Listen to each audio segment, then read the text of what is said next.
رسول الله سبحانك لا علم لنا إلا ما علمتنا إنك أنت العليم الحكيم رب اشرح لي صدري ويسر لي أمري واحلل عقدة من لساني يفقهوا قولي আলহামদুলিল্লাহ জামিয়া দক্ষিণ পাড়া গাজীবাড়ি নুরানি হাফিজিয়া ও এতিমখানা মাদ্রাসার উদ্যোগে আয়োজিত অধ্যক্ষের 11তম ইসলামী মহাসম্মেলনে উপস্থিত মহতারাম সভাপতি সহ সভাপতি প্রধান অতিথি ও বিশেষ অতিথিবৃন্দ উপস্থিত হযরত উলামা ইকরাম দূর দূরান্ত থেকে আগত আল্লাহ পাকের আশিকিন জাকিরিন শাকিরিন বন্ধুরা কলেজের টুকরা সমাবেশে আমার যুবক ও ছাত্র ভাইয়েরা পর্দার আলের মা ও বোনেরা আল্লাহ পাকের দরবারে অসংখ্য অগণিত শুকর ও সুজুদ যিনি আমাদেরকে অত্যন্ত দয়া ও মায়া করে কোরআন ও সুন্নাহর মহব্বতে এমন একটা মজলিসে আশা ও বসার তৌফিক দান করলেন আল্লাহ পাকের দরবারে সবাই জোরে একবার শুকর আদায় করি আলহামদুলিল্লাহ। আপনাদের কি ঘুমে ধরছে? কষ্ট হচ্ছে? তো জিকির অনেক আস্তে করছেন, এবার আলহামদুলিল্লাহ একটু জোরে করেন আলহামদুলিল্লাহ। আর একবার বলি আলহামদুলিল্লাহ। লা ইন শাকারতুম লা আযীদান্নাকুম। আল্লাহ বলেন বান্দা শুকর আদায় করো, আমি আল্লাহ তোমার নিয়ামত বাড়ায়া দেব। সবাই বলেন সুবহানাল্লাহ। সুবহানাল্লাহ কেউ বলার বাকি থাকলে শুধু আরেকবার বলেন সুবহানাল্লাহ। সবাইকে কেন বলালাম? আবু হুরায়রা রাদিয়াল্লাহু তাআলা আনহু থেকে হাদিস বর্ণনা হয়, বান্দা যখন জবান থেকে একবার সুবহানাল্লাহ বলে আল্লাহ বান্দার আমল নামায় জান্নাতে একটা ফলের গাছ বানায় দেয়। ফলের গাছটা কত বড়? বলে ফলের গাছের ছায়ার এক মাথা থেকে শুরু করে অন্য মাথা পর্যন্ত আরবের একটা দ্রুতগামী ঘোড়া যদি দৌড় শুরু করে অন্য মাথায় 500 বছরে পৌঁছাতে পারবে না। শুকর নিয়ামত নিয়ামত তাফজু কুনাদ কুফর নিয়ামত আযকাফত বীরু কুনাদ। একটু বেজ বাড়ান, একটু বেজ বাড়ান, বেজ অন্য কিছু বলেন। আল্লাহ মাইক চলে না আপনাদের? মাইকের একটু সাউন্ড মানুষ বলতেছে শোনা যায় না, চলে না এটা?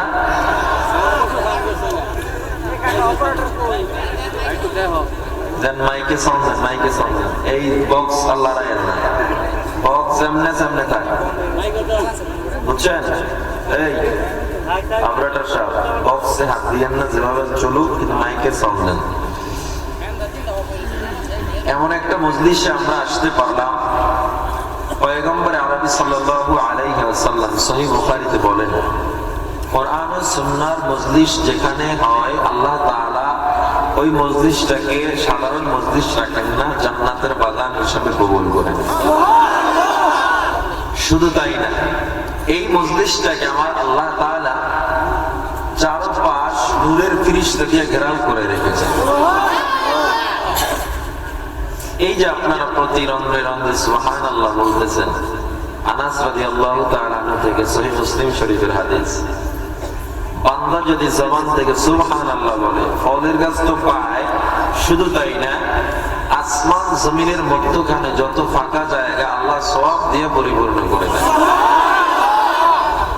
আল্লাহ আল্লাহ ক্যা মুবারক নাম হ্যায়, আল্লাহ আল্লাহ आशिकों का काम है, अल्लाह अल्लाह तू मेरा माबूद है, अल्लाह अल्लाह तू मेरा मकसूद है।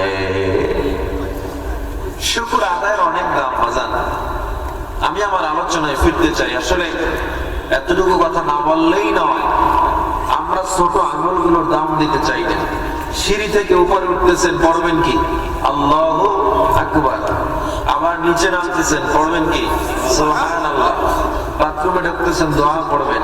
বাথরুম থেকে বের হচ্ছেন, দোয়া পড়বেন। ঘুমাতে যান, দোয়া পড়ে নেবেন। সজাগ হন, দোয়া পড়ে নেবেন। এই ছোট ছোট আমলগুলোর কেমন দাম! নবীজি একটা হাদিসে বলেছেন, ইমাতাতুল আযা আনিত তরিক, বান্দা রাস্তায় একটা কাঁটা পড়ে আছে, সরাইয়া দাও। হতে পারে এর বিনিময়ে আল্লাহ জান্নাত দিয়ে দেবে। না, জান্নাত খালি পাইতে হইলে হাফেজ মাওলানা মুফতি হওয়া লাগবে, নাহলে জান্নাত পাওয়া যাবে না। না, আবার কেন? জান্নাত পাইতে হইলে মাদ্রাসায় পড়তে হইব? জান্নাত পেতে হলে আপনার ইমাম হতে হবে। নেক আমল যারাই করবে তাদেরকে আল্লাহ জান্নাত দেবে। কে এমপি, কে মন্ত্রী, কে র্যাব, কে আর্মি, কে police, OC, DC, SP, IG, commissioner, doctor, ডাক্তার, ব্যারিস্টার, প্রফেসর, ইঞ্জিনিয়ার, উকিল, লেখক, যা বলেন না কেন, যে কোনো পর্যায়ে যে কোনো লোক থাকুক না কেন, আল্লাহর কাছে পরিচয় একটা, মানুষ। কি জোরে বলেন? মানুষ ছাড়া আল্লাহর কাছে আর কোনো পরিচয় নেই। তুমি কবরে গেছো, গিয়েই যদি বলো, আল্লাহ আমি কিন্তু আওয়ামী লীগের জেলা পর্যায়ের নেতা ছিলাম, ঘুষ ঘুষ করে হিসাব করতে গেলেন ফিরিস্তারে, আমি বিএনপির অনেক বড় নেতা ছিলাম, আমি সুপার ফর আমেরিকার প্রেসিডেন্ট, তাহলে আমি জর্জ ডব্লিউ বুশ, কত পাওয়ারফুল, আমি ডোনাল্ড ট্রাম্প, আমি বাইডেন, এই কত বড় বড় পরিচয়। আল্লাহ সাথে সাথে মনে হয় বিচার ব্যবস্থা শিথিল করে দেবেন। হ্যাঁ, আল্লাহ আমি অনেক বড় শিল্পপতি, আমার 8-10টা গার্মেন্টস ফ্যাক্টরি ছিল, হাজার হাজার মানুষ আমার কারখানায় শ্রমিক হিসাবে কাজ করেছে, গার্মেন্টস মালিককে আল্লাহ সাথে সাথে জান্নাত দিয়ে দেব। কে পায়খানা সাফ করলো, মেথর বলা হয়, কে রিক্সা চালায়, আর কে এমপি, কে মকমলের চাদরে ঘুমায়, কে স্বর্ণের পেয়ালায় পানি খায়, এগুলো আল্লাহ দেখেন না। আল্লাহ দেখে কে আমল করে, সেই আল্লাহর কাছে দাওয়াত। বহু বহু শাইখুল হাদিস আলেম জাহান্নামে চলে যাবে, রিকশাওয়ালারা তার সামনে জান্নাতে চলে যাবে। কারণ কোথায়?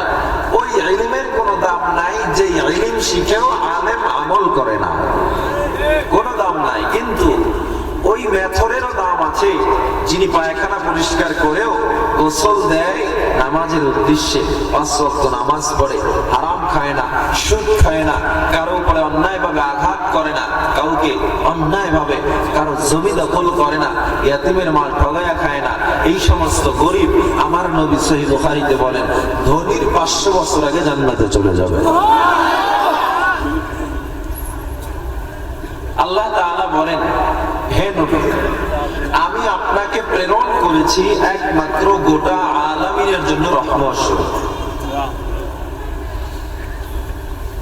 আমার নবীর দাম ইজ্জত বর্ণনা করতে করতে প্রায় 1500 বছর হয়ে গেল।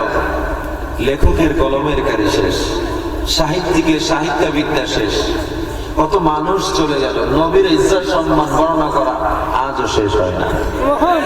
মাইকেল এইচহার্ট একটা বই লিখেছিল, আপনারা জানেন, দি 100 নামে, গোটা বিশ্বের শ্রেষ্ঠ 100 মনীষীদের নিয়ে জীবনী উনি লিখেছিল।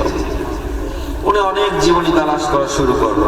1869 সনে হাজার হাজার হাজার হাজার বিজ্ঞানীদের বিজ্ঞান, হাজার হাজার পণ্ডিতের পাণ্ডিত্য, দার্শনিকের দর্শন শাস্ত্র, কত জ্ঞান একত্রিত করলো, কে সেরা খুঁজতে খুঁজতে 1 নম্বরে কাকে দেয়া যায়।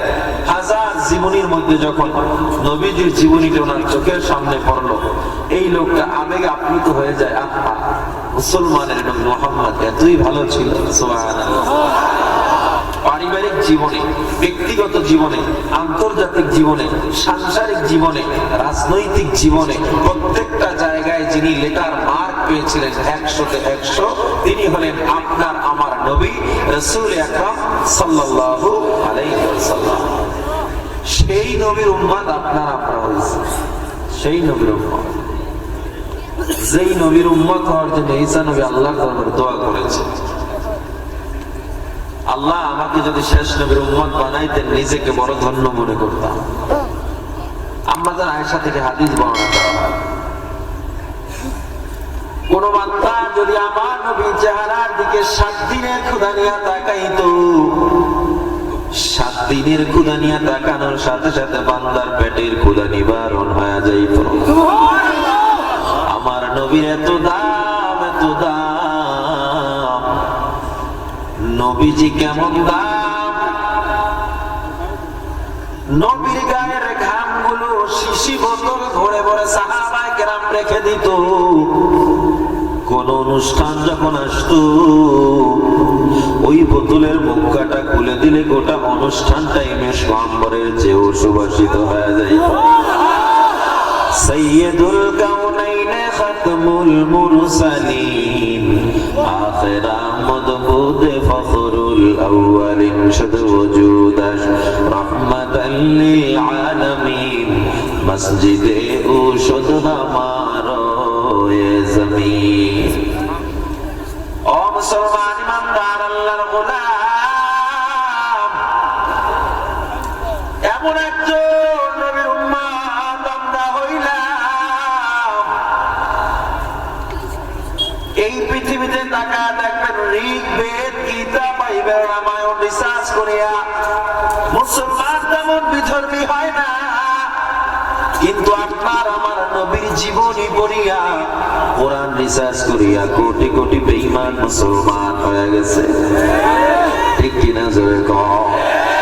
এই পৃথিবীতে তাকায় দেখুন নব মুসলিমের অভাব নাই, কিন্তু হাজার তালাশ করে হাজারের মধ্যে একটাও পাইবা না নব হিন্দু। মুসলমান ছিল খ্রিস্টান হয়ে গেছে রামায়ণ গীতা পড়িয়া, মুসলমান ছিল খ্রিস্টান হয়ে গেছে বাইবেল পড়িয়া, মুসলমান ছিল রামায়ণ গীতা পড়িয়া হিন্দু হয়ে গেছে। ইতিহাস পাওয়া যায় না, কিন্তু কোরআন রিসার্চ করিয়া নবীর আদর্শ জীবনের পিছনে পড়িয়া হাজার হাজার বেঈমান কালেমা পড়ে মুসলমান হয়ে গেছে। ঠিক কিনা জোরে বল। এজন্য এমন একটা জাতি আমরা হইলাম, ও মুসলমানের দল। আপনি যখন আমেরিকা, ইউরোপ, কেনিয়া, কানাডা, মধ্যপ্রাচ্যের পর পশ্চিমা দেশগুলোতে আপনি সফর করবেন, কোন বেঈমান যদি দেখে আপনার গালে দাড়ি, মাথায় টুপি, গায়ে লম্বা জামা, একজন খ্রিস্টান নির্দ্বিধায় বলবে এটা মুসলমান, কোনো সন্দেহ নাই। ঠিক কিনা জোরে গান। এর দ্বারা বোঝা যায় মুসলমান তো তারা। একজন খ্রিস্টান যদি আপনাকে চিনতে হয়, একজন খ্রিস্টান যদি মুসলমান বের করতে হয়, খ্রিস্টান আগে দেখে মাথায় টুপি আছে কিনা, একজন খ্রিস্টান আগে দেখে গায়ে লম্বা জামা আছে কিনা, একজন খ্রিস্টান আগে দেখে বান্দার গালে দাঁড়িয়ে আছে কিনা। ঠিক কিনা জোরে গান।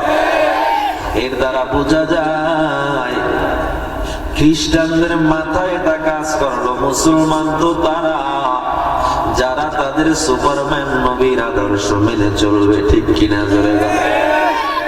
খ্রিস্টানরা বুঝলো মুসলমান তো তারা যাদের নেটওয়ার্ক আব্রাহাম লিঙ্কনের সাথে না, যাদের নেটওয়ার্ক হিটলারের সাথে হবে না, যাদের নেটওয়ার্ক মাও সেতুংয়ের সাথে না, যাদের নেটওয়ার্ক হবে মদিনাওয়ালার সাথে। ঠিক কিনা। আর বাংলাদেশের মুসলমান, আহারে কি কষ্ট। যারা সুন্নাত মেনে চলি আমরা, যারা নবীর আদর্শ মেনে চলি, যারা দাড়ি রেখে চলি, যারা নামাজ আদায় করে চলি, তাদেরকে মোল্লা মৌলবী বলে বলে তিরস্কার করা হয়। ঠিক কিনা জোরে গান। ময়মনসিংহে নাই? আফসোস একটা জিনিস বুঝেন, খ্রিস্টানরাও তাদের তাকের উপরে সর্বোত্তরে কোরআনকে রেখে দেয়। কেন? ওরা মেনে নিয়েছে কোরআনই সর্বশ্রেষ্ঠ গ্রন্থ, কোরআনের উপরে কোনো গ্রন্থ নাই, কোরআনই হলো বেস্ট গ্রন্থ। এজন্য তারা মহাগ্রন্থ হিসাবে এক নম্বরে তাদের সেলফের বইয়ের উপরে সবার উপরে কোরআনকে রেখে দেয়। তারাও মেনে নিয়েছে। আমার নবীকে তারা সুপারম্যান আখ্যায়িত দিয়েছে, শ্রেষ্ঠ মানব, মহামানব বলে দিয়েছে তারা। অথচ আপনি আমি সেই মুসলমানের ঘরে, সেই নবীর উম্মত, সেই আল্লাহর গোলাম, অথচ আপনি আমি তো নবীর সুন্নাত মানেই না। যারা মানে তাদেরকে তিরস্কার করি। ঠিক আসতে কইলো, ঠিক জোরে কইলো, জোরে বলেন ঠিক না বেঠি। এই সুলকানি আছে না নাই? আফসোস, এই জাতির জন্য আফসোস, যারা সুন্নাতওয়ালাদেরকে দেখলে বিভিন্ন ভাবে অ্যাঙ্গেলে অ্যাঙ্গেলে তাদেরকে তিরস্কার করে। হুজুরে তো র্যাব আর্মি পুলিশ এটি হইতে পারে না, ডিসি হইতে পারে না, এরা খালি মানুষের বাড়ি খায়, কোনো কাম আছে না? ঠিক কিনা? ঠিক মানুষের বাড়ি খায় খালি, হ্যাঁ? হুজুরা খালি মানুষের বাড়ি খায় না, দিলে এক জগৎ তো খাইয়েছি। তো মানুষের বাড়ি যে খাইলাম আমি, আমার একটু জবাব দেন, আমি কি ওই বাড়িওয়ালাটা খাইছি না আমার রিজিকেরটা? রিজিক দিয়েছে কি খাজা বাবা চন্দ্রপুরী চরমনাই হুজুরে? রিজিক দেয় কে? জোরে বলতে হবে। আল্লাহ যদি বান্দারে খাওয়ায়, আপনি বান্দা হয়ে সেটা ফিরাতে পারবেন? আর একটা জিনিস জেনে না, আল্লাহ বলেছে যারা নেক আমল করবে, আল্লাহ কিন্তু বলেন না যারা ওয়াজ করবে, ইমাম হবে, মাওলানা হবে, আল্লাহ বলছে যারা নেক আমল করবে। আল্লাহ বলেন আমি তাদেরকে রিজকুন কারীম, উন্নত সম্মানিত ইজ্জত ওয়ালা রিজিক দান করব। আপনিও যদি আল্লাহর আহকামগুলো মানেন, নবীর সুন্নাত মেনে চলেন, আপনার ঘরে আল্লাহ বরকত দিয়ে দেবেন। কেমন বরকত? কামাইবেন 300 টাকা, কিন্তু 3 কোটিওয়ালার থেকেও শান্তিতে থাকবেন। ঠিক কিনা জোরে কও? আফসোস, আল্লাহ তাআলার নবী বসে আছেন খেজুর গাছের উপরে, হঠাৎ করে জিবরিল আমিন আয়াত নাযিল করলেন।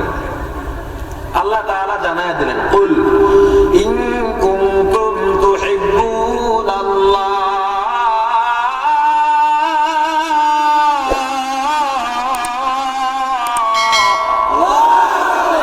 ফাত্তাবিউনি ইউহিব্বুকুমুল্লাহ।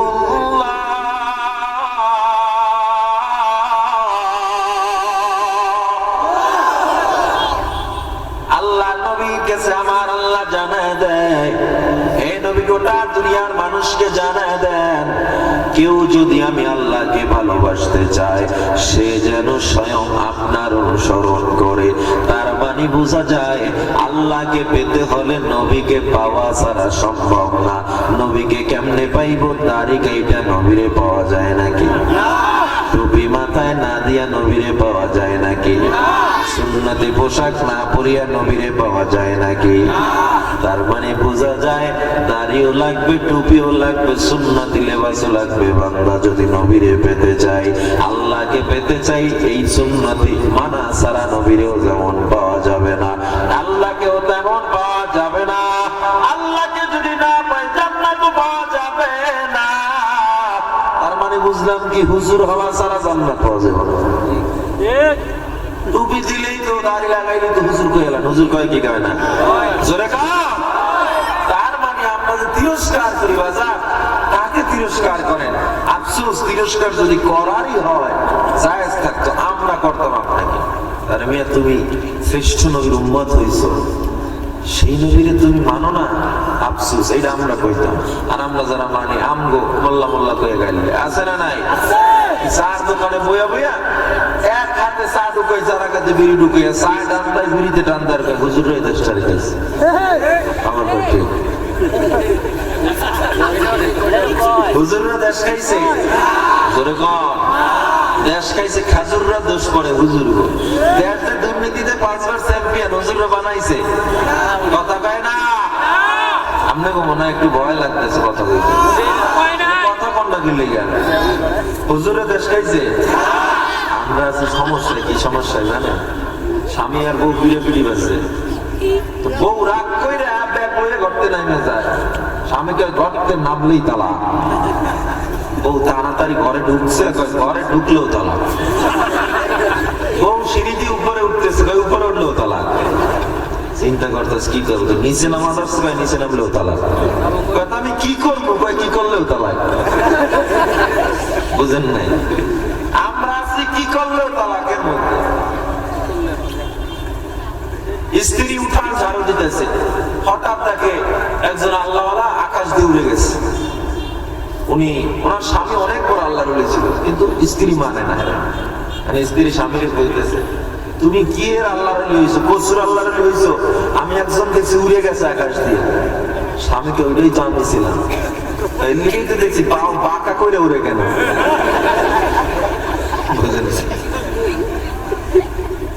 আমাদের অবস্থা হলে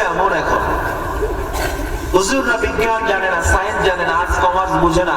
কে বলেছে তোমাকে? কোরআনের মতো শ্রেষ্ঠ মহাবিজ্ঞানী আর পৃথিবীতে নাই। ঠিক কিনা জোরে বলেন?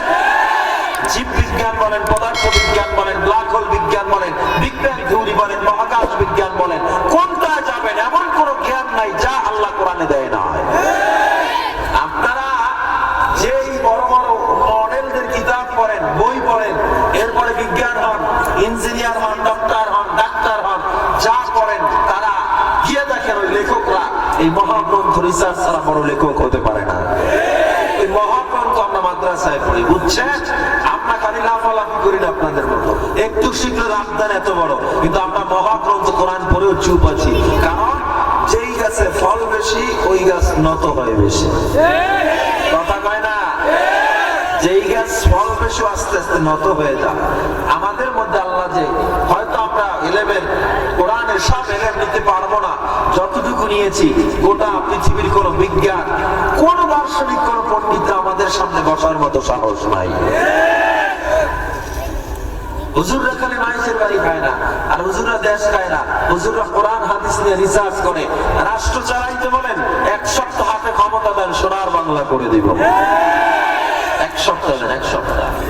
খালি দোষ দিয়েন না, কারণ আপনাদের চেয়ার লই আমরা টানাটানি করি নাই কখনো, এরপর দোষ হুজুরদের মাথায় পড়ে। দোষ যেহেতু পড়ছে, এক সপ্তাহ দিয়ে দেখেন না ক্ষমতা। এক সপ্তাহে বাংলায় হত্যা থাকবে না, খুন ধর্ষণ থাকবে না, রাজনীতি থাকবে না, সোনার বাংলা করে দিব।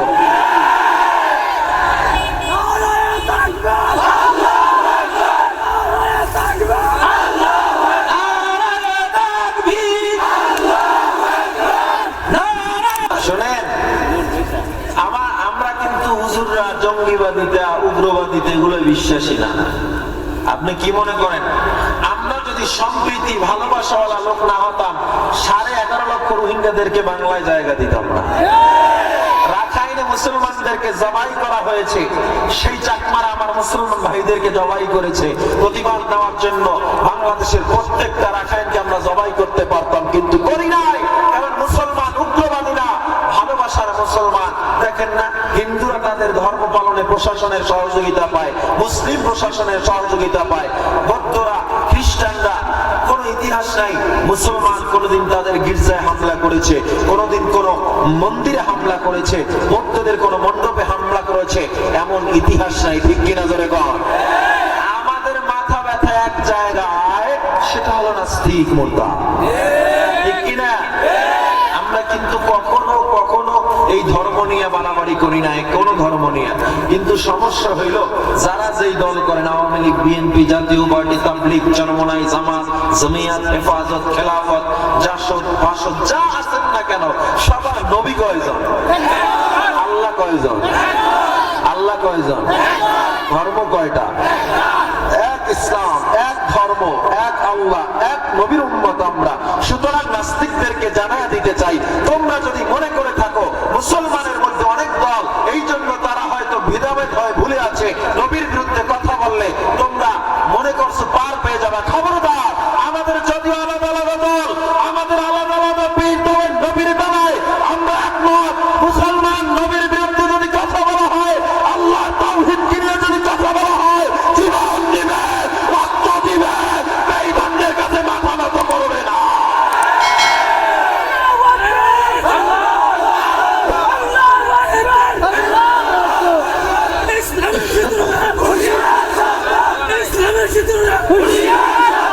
নাস্তিকতা নিপাত, দিন ইসলাম জিন্দাবাদ। নাস্তিকতা নিপাত, দিন ইসলাম জিন্দাবাদ। কোটি প্রাণের একই আওয়াজ, খোদাদ্রোহী ছাড় পাবে না, এই বাংলায় ঠাই হবে না। মুসলমানরা জেগেছে আজ, জোর কদমে সামনে চলো, বজ্র কণ্ঠে আওয়াজ তোলো, সবাই মিলে একই তালে দাও না স্লোগান, নারায়ে তাকবীর, নারায়ে তাকবীর। দিন ইসলাম, দিন ইসলাম জিন্দাবাদ, জিন্দাবাদ। মুসলমানের এই দেশেতে নাস্তিকদের ঠাঁই নাই, নাস্তিকদের পক্ষে যারা তাদের কোনো রক্ষা নাই। মুসলমানের এই দেশেতে নাস্তিকদের ঠাঁই নাই, নাস্তিকদের পক্ষে যারা তাদের কোনো রক্ষা নাই। এই দেশেতে থাকতে হলে কোরআন মানতে হবে, কোরআন না মানলে সোনার বাংলা ছাড়তে হবে। সবাই মিলে একই তালে দাও না স্লোগান, নারায়ে তাকবীর, নারায়ে তাকবীর, দিন ইসলাম, দিন ইসলাম, জিন্দাবাদ, জিন্দাবাদ। ইসলামেরই জন্য দেশের হয়েছে জন্ম, ইসলামের বিরুদ্ধে গেলে দেশ হবে ভিন্ন। ইসলামের বিরুদ্ধে যারা নিয়েছে অবস্থান, এই বাংলা ঠাই হবে না যাও হিন্দুস্তান, ঠিক কিনা? আমি মনে হয় আপনার দলের বিরুদ্ধে বলছি, নাস্তিকদের বিরুদ্ধে বললে যদি কারো গায়ে লাগে ও নাস্তিকের দালাল।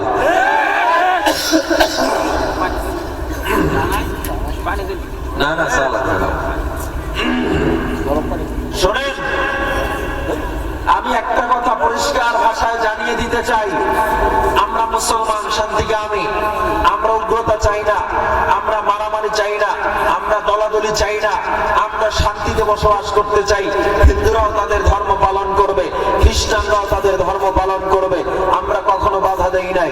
শুধুমাত্র একটা কথা জানায় দিতে চাই, এই জমিনে বসে সোনার বাংলার সোনার এই ভূমিতে বসে কোনো নাস্তিক মুরতাদ নবীর বিরুদ্ধে আল্লাহর বিরুদ্ধে কথা বলতে পারবে না। একটা ইতিহাস পড়ে দেখেন, এই পৃথিবীতে লাল কুত্তরা মুসলমানদেরকে কম জ্বালান জ্বালায় না, কম জ্বালান জ্বালায় নাই, মুসলমানদেরকে দমাতে পারে নাই।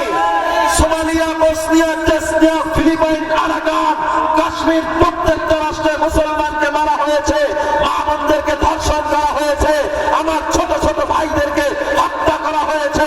ইতিহাস পড়ে দেখো, জোয়ারের পানিতে যত বাঁধ দিয়েছে, জোয়ারের পানি বাঁধ ভেঙে স্পিড বেড়ে গোটা জনপদকে, লোকালয়কে জনশূন্য করে ফেলেছে, প্রলয় ঘটিয়ে দিয়েছে। তেমনি ভাবে মুসলমানকেও যদি বাধা দেওয়া হয়, মুসলমানের ঈমানকে দেখানো যাবে না, দেখানো যাবে না, বরং মুসলমান রক্ত দিবে, ঈমান দিবে, জীবন দিতে প্রস্তুত আছে, ঠিক না বলে না? মুসলমান কখনো মাথা নত করে নাই, ইতিহাস পাবেন না। ফ্রান্স ম্যাক্রো মুসলমানের বিরুদ্ধে কথা বলেছিল, নবীর বিরুদ্ধে কথা বলেছিল, যাদের মুসলমান হওয়ার পার্সেন্টেজ ছিল মাত্র প্রতিদিন 7 জন। কয়জন? নবীর বিরুদ্ধে কথা বলার পর থেকে প্রতিদিন 268 জন মুসলমান হচ্ছে। আমেরিকায় মাত্র 4 জন মানুষ মুসলমান হইতো। আমার নবীর বিরুদ্ধে যখন তারা ব্যঙ্গচিত্র করেছিল 2011 সালে, তারপর থেকে প্রতিদিন গড়ে 650 বেঈমান মুসলমান হচ্ছে। এটা আমাদের ইতিহাস।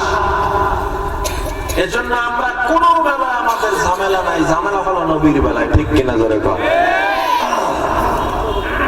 বলতেছিলাম, আমরা এমন নবীর আদর্শ পেয়েছি, আপনারা কোন আমরা বিজ্ঞান জানি না, আমরা সায়েন্স বুঝি না। আরে ভাই, কিসের বিজ্ঞান লাগবে আপনার? কিসের বিজ্ঞান লাগবে? কোন বিজ্ঞান লাগবে? আমার কাছে আসেন, আমি কোরআন থেকে বের করে দিই। কোন বিদ্যা লাগবে? রাষ্ট্র চালাতে বলেন, কোরআন থেকে আমি দেখিয়ে দিব। আপনি যদি সংসার চালাতে বলেন, কোরআন থেকে দেখিয়ে দিব, ঠিক কিনা জোরে কর। আল্লাহ তাআলা বলেন, ওয়া মা আরসালনাকা ইল্লা রাহমাতাল লিল আলামিন। হে নবী, আমি আপনাকে প্রেরণ করেছি একমাত্র আলামিনের জন্য, রহমত স্বরূপ। সুবহানাল্লাহ। নবীর আদর্শ নিয়ে কিছু কথা বলবো, থাকবেন না ভাববেন? থাকবেন? আল্লাহ কবুল করেন। আমিন। ময়মনসিংহে একটু কষ্ট হয়, এরা তাড়াতাড়ি স্টেজে দেয় না বলে, বুঝছেন? এই মুক্তগাছা মাহফিলে গেছে কয়েকদিন আগে, বয়ান দিছে আমার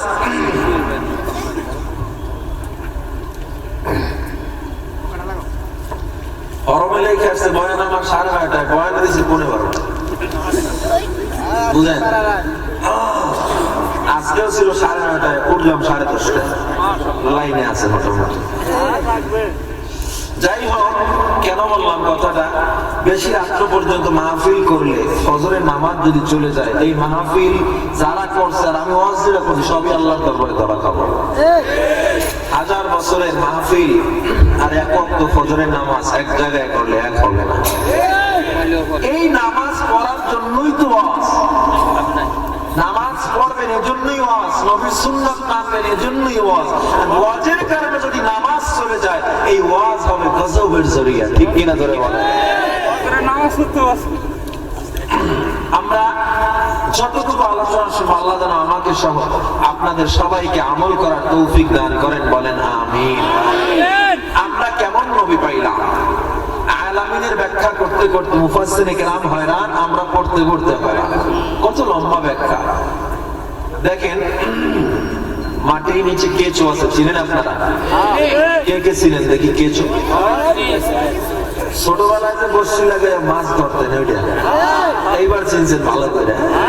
এই যে কেঁচো আল্লাহ কোনো কাজ নাই এরপরও বানায় রাখছে, না কোনো কামে লাগে না করে দেখছেন। আল্লাহ কোনো কিছু বেহুদা বানাইছে। এক লোক বট গাছ আছে না, বট গাছ ছিলেন আপনাদের এলাকায়? বট গাছ, বট গাছের ফল কিন্তু অনেক ছোট ছোট হয়। তো উনি বট গাছের নিচে বসে ভাত টাত খাই একটু রেস্ট নিতেছে। বট গাছের দিয়ে তাকায় কইতেছে, আল্লাহ এত বড় একটা গাছ বানাইলো, এটুকু একটা ফল দিল, আল্লাহ কি কোনো কাম নাই খাইলে? আল্লাহ কি আল্লাহ এই বল এত বড় গাছটা মিনিমাম তো নারিকেলের মতো একটা ফল দিবে, এটা কইতে কইতে ঘুমায় গেছে। পরে একটা ফল ছিল না, নাকের উপরে বসে উনি ঘুম থেকে উঠে খায়। আল্লাহ যদি আমার কথা মতো বড় ফলই দিত, নাকটা তো আমার গেছে। আল্লাহ এমন কিছু বানান নাই পৃথিবীতে যা বেহুদা। পায়খানার পোকাটা পর্যন্ত আল্লাহ বেহুদা বানায় নাই। একটা পরিচিত গ্যাস্ট্রিকের ট্যাবলেট পায়খানার পোকা দিয়ে বানানো হয়। সাপের বিষ কোটি কোটি কোটি টাকা বিক্রি হয়, ঔষধ বানানো হয়। গাছের কষ ঔষধ বানানো হয়, গাছের ছাল দিয়ে ঔষধ বানানো হয়, এরপরে গাছের রস দিয়ে ঔষধ বানানো হয়, ছত্রাক পোকা দিয়ে ঔষধ বানানো হয়। এই বালতির সামনে যে পোকাগুলো ওগুলো দিয়ে ঔষধ বানানো হয়। গোবরের ভিতরে পোকা থাকে, ঔষধ বানানো হয়। ছোট ছোট পয়সা পোকা বলে, হাত দিলেই গোল হয়ে যায়, দেখছেন? এই পোকাগুলো দিয়ে ঔষধ বানানো হয়। এখন চিন্তা করেন এই জিনিসগুলো কে দান করেছে? আর আপনি তো মাথা ব্যথা যখন ধরে একটা ওষুধ খেয়ে ভালো হয়ে গেছে, চিকিৎসা বিজ্ঞান যদি না থাকতো কত বিপদে যে পড়তাম।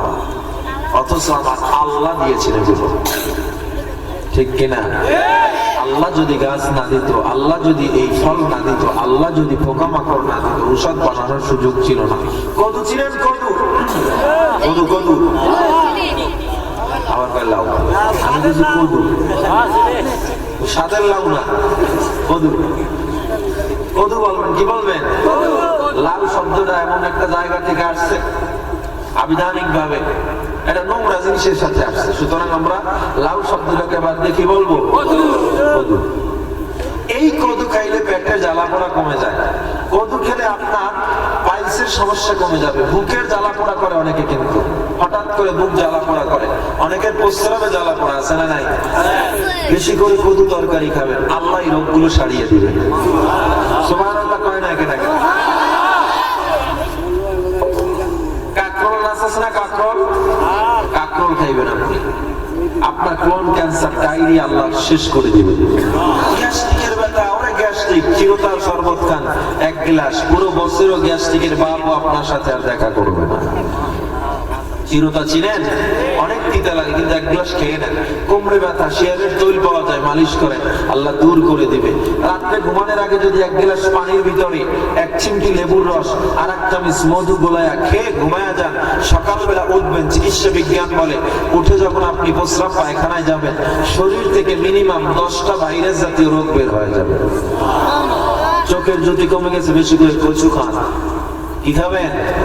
আল্লাহ জ্যোতি বাড়িয়ে দেবে। মায়ের বুকে দুধ নাই, মাকে বেশি করে কলমি শাক খাওয়া দেন, কদু খাওয়া দেন, আল্লাহ দুধের ব্যবস্থা করে দেবে। বলেন না সুবহানাল্লাহ? শুধু তাই না, কোথায় যাবেন? আল্লাহ যে কত কি দিয়েছেন। আল্লাহ তাআলা বলেন, ইয়াখরুজু মিনহুমাল লুলু ওয়াল মারজান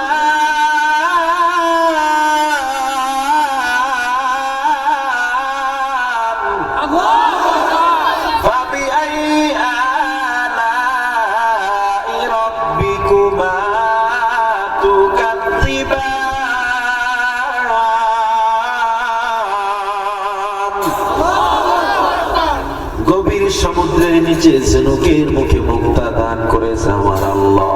এই মুক্তাটাও দান করেছে বান্দার জন্য। জোরে কোন সুবহানাল্লাহ। বান্দা বান্দা গো এমন কিছু মুক্ত আমার আল্লাহ দুনিয়ায় বানাইছেন, এমন কিছু ঝিনুকের মুখে মুক্ত আল্লাহ তাআলা দিয়েছেন, সেই একটা মুক্তা দিয়ে একটা রাষ্ট্র ক্রয় করে ফেলা যাবে। জোরে কোন সুবহানাল্লাহ। আমার আল্লাহ দয়া গণনা করে শেষ করা যাবে না।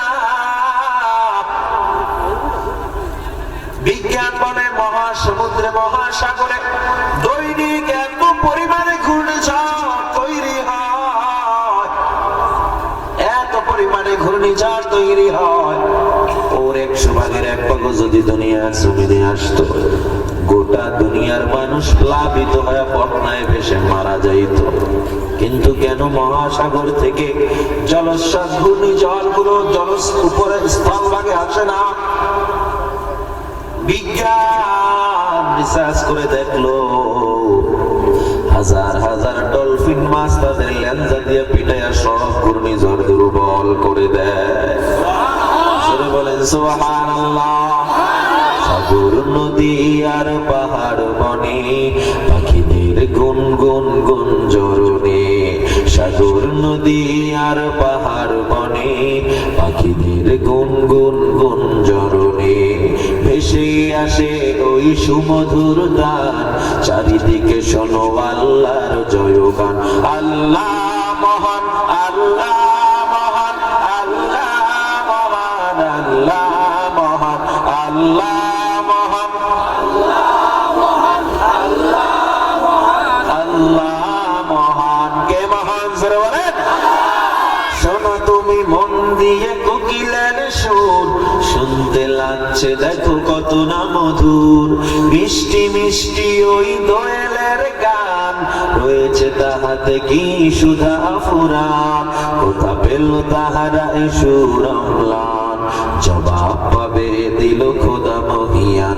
আল্লাহ মহান, আল্লাহ মহান, আল্লাহ মহান, আল্লাহ মহান, আল্লাহ মহান, আল্লাহ মহান,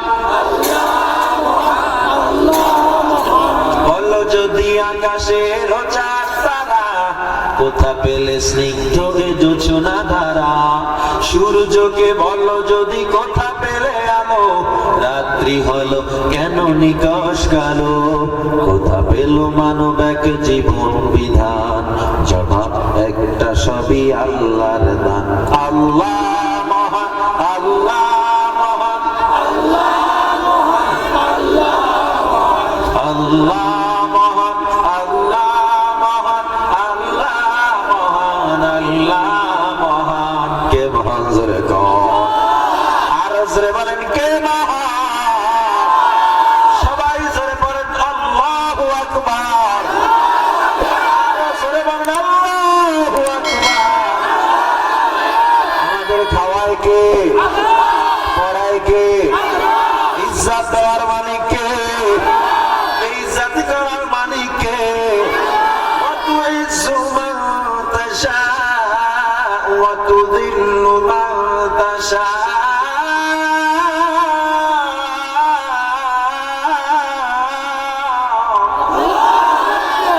ইজ্জত দেয় আল্লাহ, ইজ্জতি করে আল্লাহ, খাওয়ায় আল্লাহ। ও বান্দা ইবনে আব্বাস রাদিয়াল্লাহু তাআলা তাফসীর ইবনে কাসিরে জানায়া দেয়, যেখানে আমার আল্লাহর দয়া, ওই কেচোটা আমার আল্লাহ বান্দার জন্য বানাইছে। কেচোটা আল্লাহ কেমনে বানাইছে ভালো করে শুনে লও। আল্লাহ কোন জিনিস বেহুদা বানান নাই। বান্দা গাছের যে পাওয়ার, মাটির যে রাসায়নিক ক্ষমতা, আপনি যখন একটা কাঁচামরিচ গাছ লাগান, আপনার কাঁচামরিচ গাছ থেকে 2-3টা কাঁচামরিচ হওয়ার কথা ছিল, আপনার কুমড়ো গাছ থেকে 1-2টা কুমড়ো হওয়ার কথা ছিল, আপনার শিম গাছ থেকে 2-3টা শিম হওয়ার কথা ছিল, আপনার শশা গাছ থেকে 2-3টা শশা হওয়ার কথা ছিল। এত কেন শশা, এত শিম, এত তরকারি কেন পাও? বিজ্ঞান বলে কিছু যখন মাটিগুলো খেয়ে আবার ছেড়ে দেয়, ওই মাটির রাসায়নিক ক্ষমতা, বীজ উৎপাদনের শক্তি আরো 80 গুণ বেড়ে যায়। এ কারণে এত ফলাফল, এত কিছু। ওই কেঁচোটা আমার আল্লাহ যেখানে দয়া করেছে বান্দার জন্য, ওই কেঁচোটার জন্য আমার নবী হলেন রহমান। মুসলমান, যেখানেই রুবুবিয়ত সেখানেই আমার নবীর রহমত।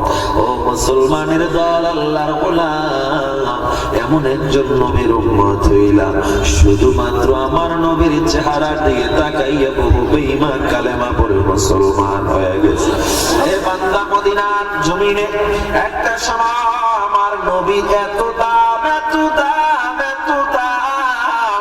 আমার নবী ছোট্ট বাচ্চা মানুষ, তবে গোটা মদিনায় সুনাম অর্জন করে ফেলেছে। মুহাম্মাদের মতো এত দামি আর বিশ্বাসী জমিনে কেউ নেই।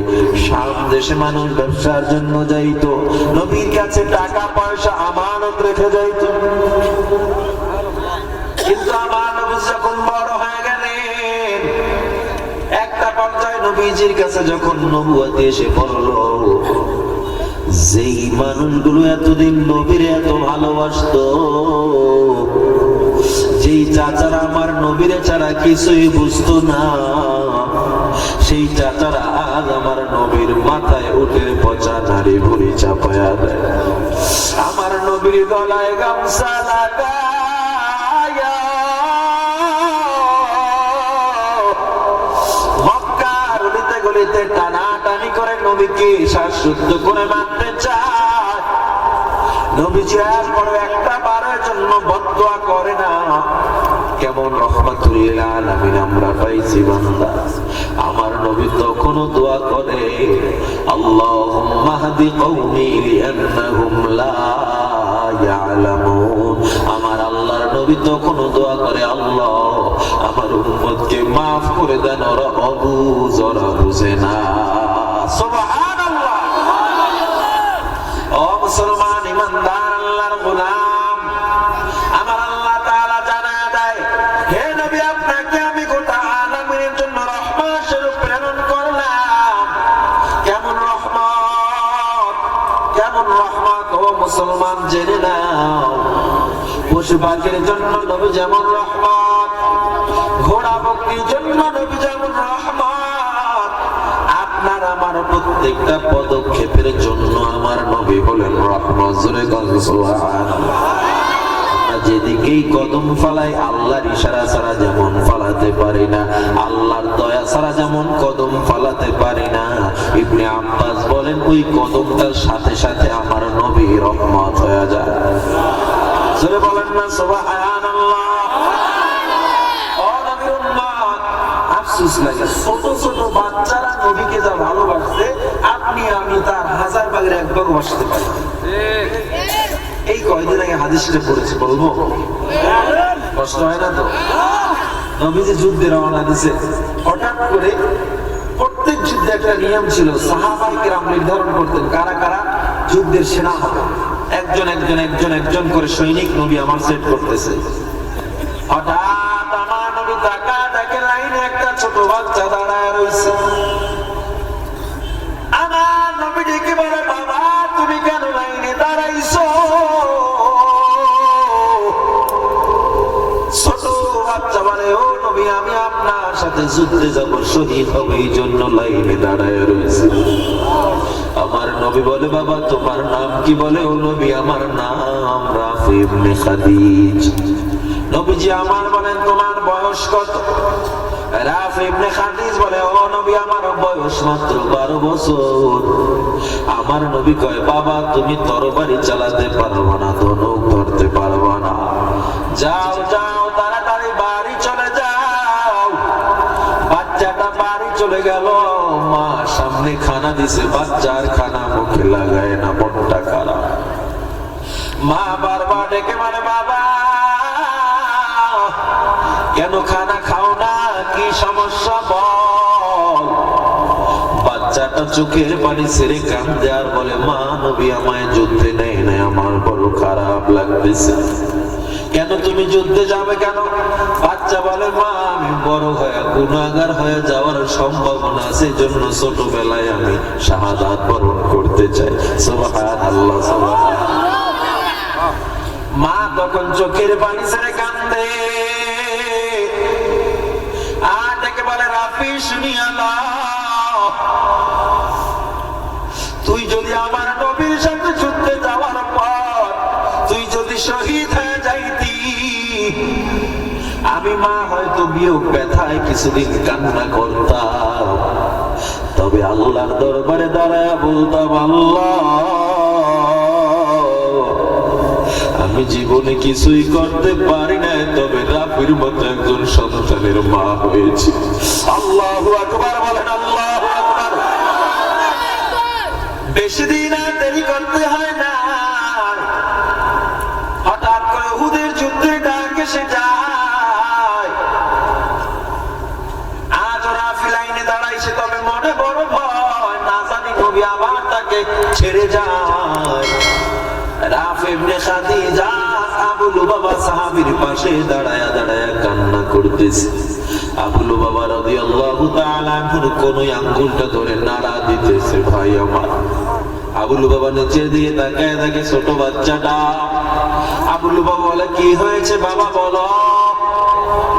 রাফি ইবনে খাদিজ বলে, ও আবু লুবাবা, আমার নবীকে একটু আপনি সুপারিশ করবেন না, যেন আমায় নবী ফালায়া না যায়, আমার মনে বড় আশা।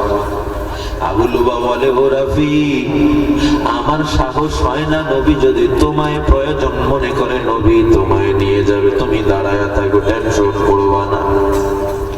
আমার নবী যখন রাফি ইবনে খাদিজের কাছাকাছি আসতেছে, রাফির মনের ভয় বাড়তেছে, না জানি নবী আবার ফালা যায়।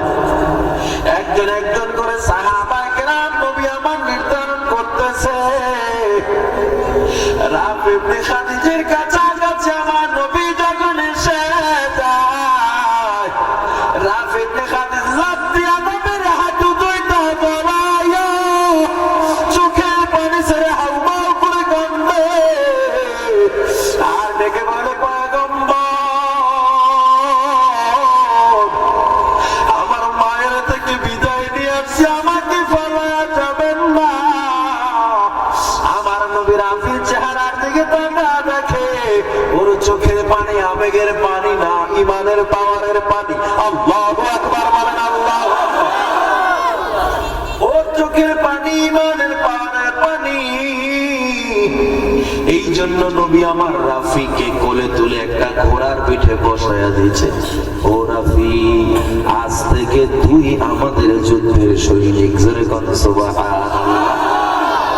নবীজি আমার বাম দিকে হঠাৎ একটু হেঁটে গেলেন, ঘোড়ায় উঠবেন, হঠাৎ তাকায় দেখে এক মা তার দুধের বাচ্চা নিয়ে দাঁড়ায় রয়েছে। আমার নবী ডেকে বলে, মা, এই দুধের শিশু নিয়ে কেন তুমি বাহিরে বের হয়েছো? ওই মা ডেকে বলে, নবী, আমি খবর পেয়েছি আপনি নাকি উহুদের ময়দানে রওনা দিয়েছেন। ও নবী, আমার বাচ্চাটাকে আপনি নিয়ে যান। আমার নবী বলে, মা, এত ছোট বাচ্চা নিয়ে কি হবে? ও তো তীরও চালাতে পারবে না, ধনুক চালাতে পারবে না।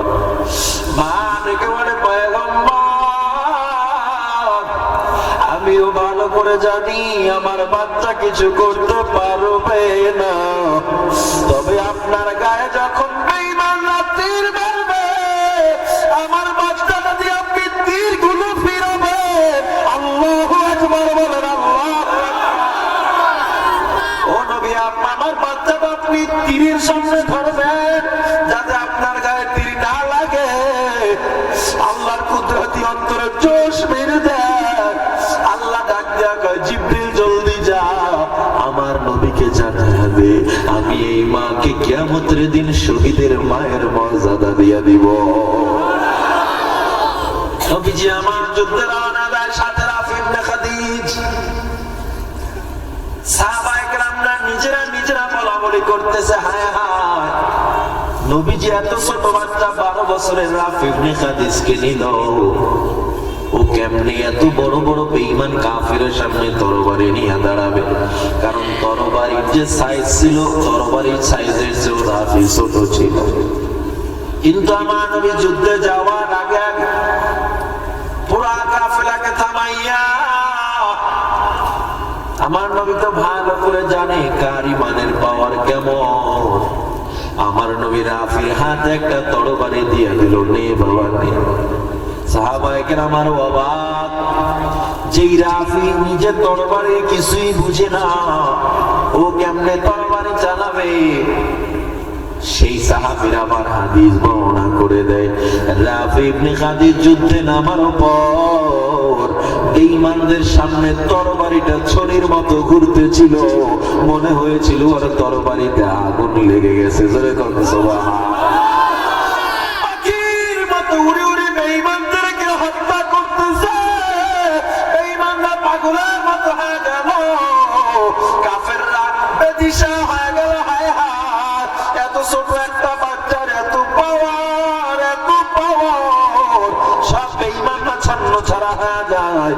উহুদের পাহাড়ের দক্ষিণ প্রান্ত থেকে এক বেঈমান রাফির এমন অবস্থা দেখিয়া ওকে দমানোর জন্য কচি কলিজা বরাবর একটা তীর মেরে দিছে। ছোট বাচ্চার কলিজাটা ফুটো হয়ে পেছন থেকে তীরের মাথাটা বের হয়ে গেছে। রাফি ইবনে খাদিজ গলা কাটা মুরগির মতো ছটফট ছটফট করতে করতে জমিনে পড়ে যায়। আমার নবী দৌড়ে গিয়া রাফিকে কোলে তুলে নিল। রাফিকে কোলে তুলে নবী আমার মাথা মুছায় আর ডাক দিয়া কয়, রাফি তোরে বারবার আসতে নিষেধ করলাম, এরপরে কেন আসছো? দেখ আজ তোর কত বড় বিপদ। খাদিজ বলে, নবী কিসের বিপদ? আর যদি আমি না আসতাম আপনার ওই দামি কোলে তো আমি চড়তে পারতাম না। আজকে যদি আমি না আসতাম, কে আমার ওই মোবারক চোট দুইটা দিয়া কপালে চুমু দিত। আমার নবীর থেকে বলে, রাফি আমি কোন সাহাবীর ব্যাপারে একটা ভালো কথা জেনে নে রাফি, তোর অবস্থা দেখে আমি নবী এত খুশি হইলাম। ও রাফি বল, আমি তোর তীরটা উঠাবো নাকি? রাফি বলে, আপনার ইচ্ছা। আমার নবী বলে, আমি তোমার তীরটা বুক থেকে উঠাবো, তবে তীরের মাথায় ছোট ফলাটা তোমার কলিজার সাথে আমি রেখে দিব। রাফি, ও রাফি আমি কেন তীরের ফলাটা কলিজায় রাখবো? কারণ কিয়ামতের দিন আমি কোন শহীদের ব্যাপারে সাক্ষ্য দিব না, তবে আমি তোমাকে কোলে নিয়ে দাঁড়ায়া যাব, আল্লাহর দরবারে দয়া বলবো, আল্লাহ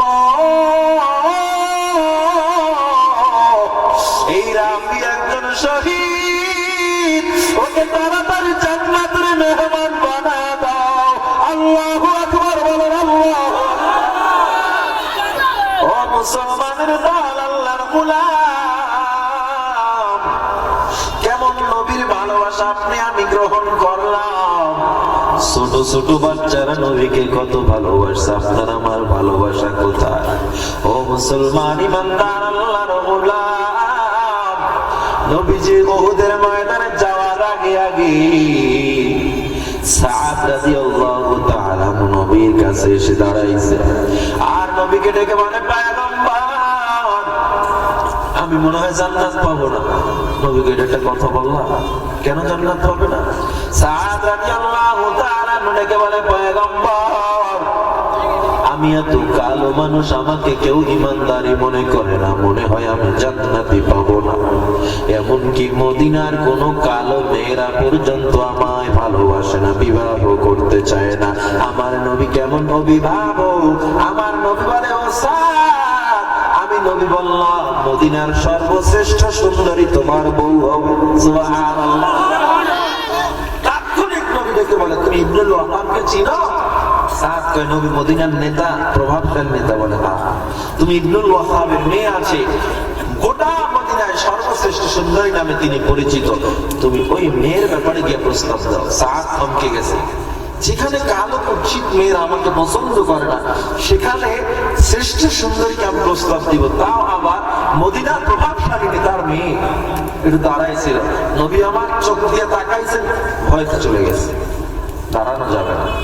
ইবনুল ওয়াহাবের কাছে গিয়া প্রস্তাব দিছে, গিয়া ডেকে বলে, ও ইবনুল ওয়াহাব, আপনার মেয়ের বিবাহের ব্যাপারে আমি প্রস্তাব দিতে চাই। নবীজি আমায় পাঠিয়েছেন। ইবনুল ওয়াহাব বলে, খবরদার এমন কথাটা দ্বিতীয়বার উচ্চারণ করবা না। আকাশ কুসুম কল্পনা ছেড়ে বাড়ি চলে যাও। তোমার মতো কালো একটা ছেলের সাথে আমার মেয়েকে বিবাহ দেবে, এটা হতেই পারে না।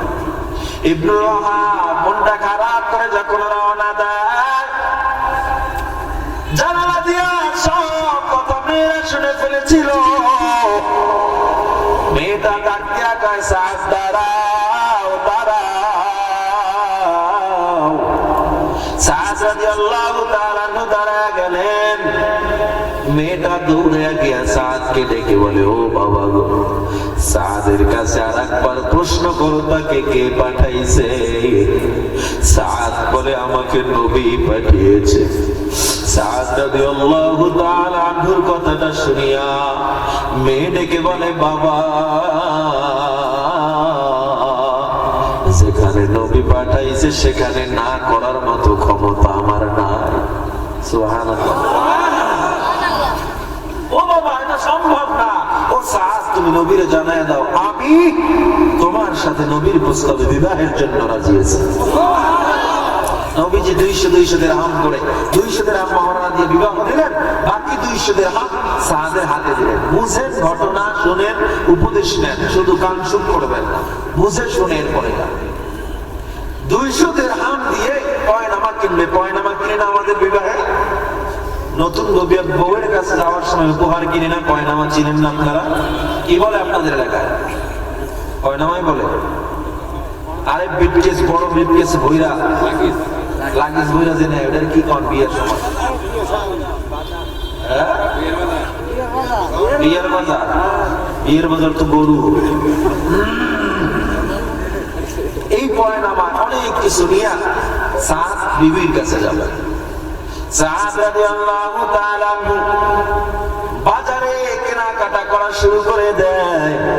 কেনাকাটা করতে করতে করতে করতে সব কেনাকাটা কমপ্লিট। হঠাৎ করে কানে আওয়াজ, নবীর নাকি উহুদে দান্দান শহীদ হয়ে গেছে। সাদ রাদিয়াল্লাহু তাআলা একবার দিনারের দিকে তাকায় আর একবার আসমানের দিকে তাকায়।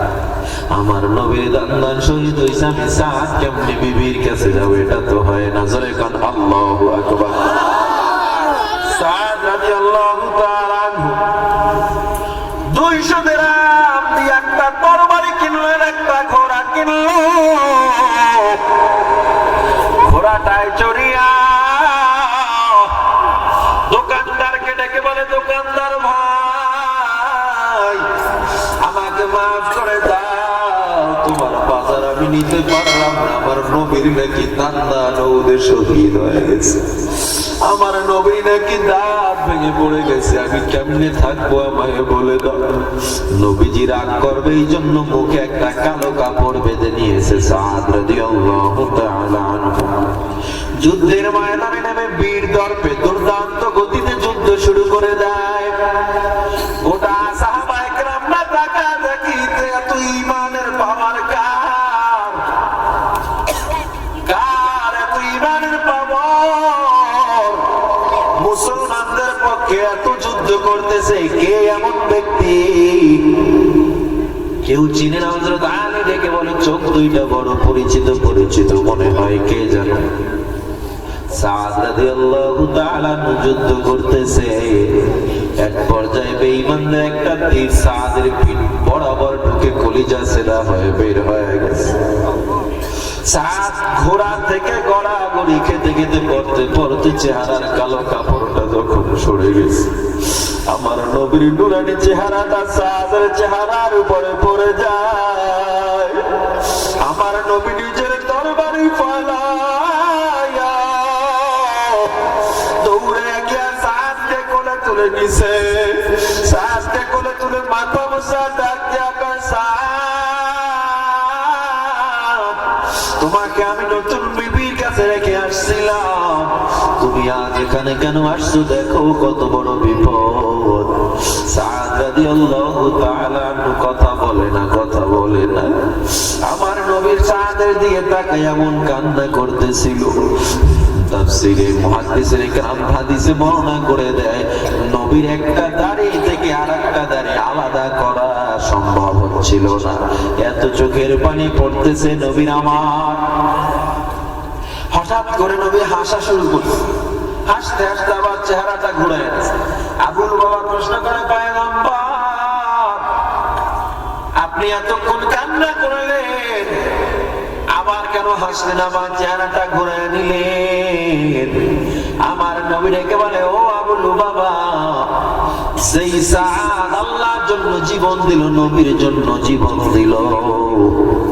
এই সাদের রূহটা পাওয়ার জন্য ফেরেশতারা তার রূহটা কে কার আগে জান্নাতে পৌঁছবে এগুলো নিয়ে কারাকারি করতেছিল। এই জন্য আমি খুশিতে হাসতেছিলাম। এতক্ষণে সাদের রূহটা জান্নাতুল আর্ধেকটা জায়গা, সাদের রূহটা সেখানে গিয়া নিরাপদে রেখে দিয়েছে। জোরে বলেন আল্লাহু আকবার।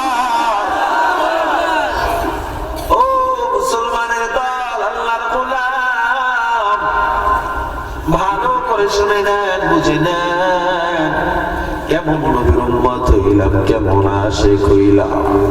আমার নবীজি বলে, আবার কেন আমি চেহারাটা ফিরে আনিয়েছিলাম জানো? কারণ সাদকে পাওয়ার জন্য জান্নাতের হুরগুলো পাগলের মতো দৌড়াইতেছিল। এত জোরে দৌড়াইতেছিল ওদের কাপড়গুলো হাঁটু পর্যন্ত উঠে যাচ্ছিল। আমি আমার চেহারাটা তাদের হাঁটু থেকে ঘুরে আনিয়েছি। জোরে কোন সুবহানাল্লাহ। ও মুসলমান ইমানদার, ও ময়মনসিংহের মুসলমান, আমার একটা কথার জবাব দেন।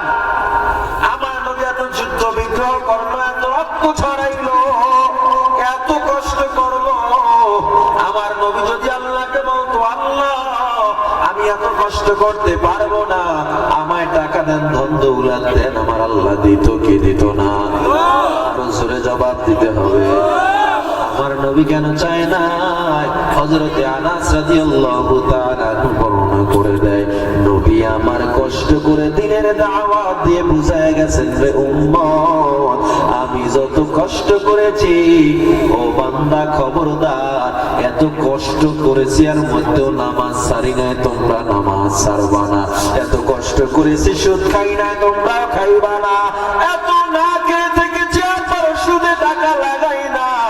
আমি নবী স্বচ্ছভাবে চলেছি, উম্মত যেন বলতে না পারে, আল্লাহ আমি রিকশা চালাইছি, রিজিক তালাশ করতে গিয়ে আমার নামাজ ছুটে গেছে, আমি ধান দাইতে গিয়ে আমার নামাজ ছুটে গেছে। না না, উম্মত এটা বলার কোনো সাহস নাই, কারণ আমার নবীর চেয়ে বড় গরিব তুমি হও না, নবীর চেয়ে বড় কষ্ট তুমি করো না। বান্দা, ও বান্দা, নামাজকে কখনো বলবা না কাজ আছে, ক্লাসকে বলো, কখনো বলবা না। নামাজকে কখনো ব্যস্ততা দেখাইবা না। কয় মিনিট লাগে নামাজে তোমার? কয়টা মিনিট সময়? ও বান্দা, টিভি দেখতে বসে 2 ঘন্টা চলে যায় তোমার, তুমি একবারও চিন্তা করলা না? এই টিভিটা না দেখিয়া যদি আমি মাত্র 4 রাকাত ফজরের নামাজ পড়তাম। নেমখারাম মুসলমান, খেলা দেখার জন্য রাত্র 3টা 4টা 7টা দেখা যায়, কিন্তু ফজরের নামাজের জন্য ওঠে না। আছে না নাই? নেমখারাম মুসলমান কখনো মসজিদে যায় না, তবে হিন্দুদের পূজায় গিয়া প্রসাদ খায়। আছে না নাই? নেমখারাম মুসলমান নামাজের মুসাল্লায় দাঁড়ায় না, তবে ভণ্ড পীরে তোমারও খাওয়ার জন্য পাগল হয়ে যায়। ঠিক কিনা? ও মুসলমানের দল, কি আল্লাহর কাছে জবাব দিবা? আজ থেকে তুমি প্রস্তুতি নিয়ে যাও। আল্লাহ যদি প্রশ্ন করে, নবী আমার এত কষ্ট করেছে তোদের জন্য, আজ মদিনায় এসে নবী আমার উম্মতি উম্মতি বলে কাঁদে, কিয়ামতের ময়দানে কোন নবীরা পর্যন্ত সাক্ষী দিবে না তোমার ব্যাপারে। নবীদের কাছে যাইবা, নবীরা বলবে নাফসি নাফসি, ওয়াকালা আদম সফিউল্লাহ নাফসি নাফসি, ওয়াকালা মূসা কালিমুল্লাহ নাফসি নাফসি, ওয়াকালা ঈসা রূহুল্লাহ নাফসি নাফসি। ঈসা, মূসা, ইব্রাহিম সবাই বলবে আমার জান, আমার প্রাণ, আমি তোমাকে বাঁচানোর দাঁড়াতে পারবো না। হাজার হাজার সহস্র কোটি মানুষ পাগলের মতো দৌড়ে দৌড়ে শুরু করবে। হঠাৎ দেখবে এরকম সাদা কাপড়ে পেঁচানো একটা প্যান্ডেল, কে যেন গুনগুন করে ভিতরে কান্না করতেছে, কে যেন কান্না করতেছে। ওই মানুষগুলো মাকামে মাহমুদের পর্দাটা যখন উঠাইবে, তাকায় দেখবে আপনার আমার নবী সিজদায় পড়ে কান্দে। আপনার আমার নবী নাফসি নাফসি বলে না, আপনার আমার নবী বলে আমার উম্মত, আমার উম্মত, রব্বি হাবলি উম্মতি। আমার নবী বলে আল্লাহ আমার উম্মতকে মাফ করে দাও, আল্লাহ আমার উম্মতকে তুমি মাফ করে দাও। আমার নবী ডেকে বলবে উম্মত, আমি নবী তোরা একজনেও যদি জাহান্নামে যাও, আমি নবী জান্নাতে যাব না। এমন একজন মায়া নবী পাইলাম, দিনের দাওয়াত দিতে দিতে আমার নবী হঠাৎ ফাতেমার ঘরটা দেখলো। আমার নবীর মনে বড় আশা, এতদিন পর হাসান হুসাইনকে দেখবে, একটু গিয়া দেখে ওরা কেমন আছে। নবীজি আমার ফাতেমার ঘরের কিনারায় গিয়া ডাক দিছে, মা আমি তোমার বাবা, একটু দরজাটা খোলো মা। ফাতেমা ঘর থেকে কান্না জড়িত কণ্ঠে ডেকে বলে, বাবা আমার জামা কাপড় গুলো পুরান হয়ে ছিঁড়ে গেছে বিভিন্ন জায়গা থেকে, বাবা আমি আপনার সামনে দাঁড়াতে পারবো না। আমার নবী নিজের গায়ের থেকে কাঁধে একটা চাদর ছিল, সেটা জানালা দিয়ে দিল, নে মা গায়ে দিয়া। ফাতেমা রাদিয়াল্লাহু তাআলা আনহা চাদরটা গায়ে লাগা যখন নবীর সামনে আসে, আমার নবী ডেকে বলে, মা তোর চেহারাটা কেন শুকিয়ে গেছে মা, তুই কয়দিন পর্যন্ত খাও না গো মা। ফাতেমা চোখের পানি ছেড়ে কান্দে আর ডেকে বলে, বাবা আমি যদি না খেয়ে থাকি আমার কোনো আফসোস নাই বাবা, তবে তোমার আদরের নাতি 3 দিন পর্যন্ত হাসান হুসাইন কোনো খানা পায় না, ওই ঘরের মাটির মধ্যে গড়াগড়ি করতে করতে ঘুমায় গেছে বাবা। আমার নবী কথাটা শুনিয়া হাউ মাউ করে চিল্লায় উঠছে। আমার নবীকে ফাতেমা বলে, বাবা তাকায়া দেখো চুলার মধ্যে গরম পানি দিয়া রাখছি, বারবার ধরে বুঝাইতেছি খানা হইতেছে। ও বাবা আবার যদি হাসান হুসাইন সাজা খায়া খানা চায় আমায় একটু বলো, আমি কেমনে তাদের খানা দিব বাবা। আমার নবীর কান্না শুনিয়া, ফাতেমার কান্না শুনিয়া হাসানেরও ঘুম ভেঙে গেল, হুসাইনেরও ঘুম ভেঙে গেছে। হাসান হুসাইন লাফ দিয়া নবীর আয়েশা একজনের হাঁটু দুইটা জড়ায়া ধরছে, আর একজনের কোমরটা জড়ায়া ধরছে, গালটা নবীজির গায়ের সাথে লাগায়া কান্দে আর ডেকে বলে, নানা তুমি আমাদের খবর নিলা না।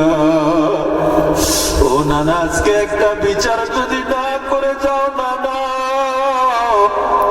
আমরা তোমাকে মদিনার মক্কার বিচারক হিসাবে মানবো না।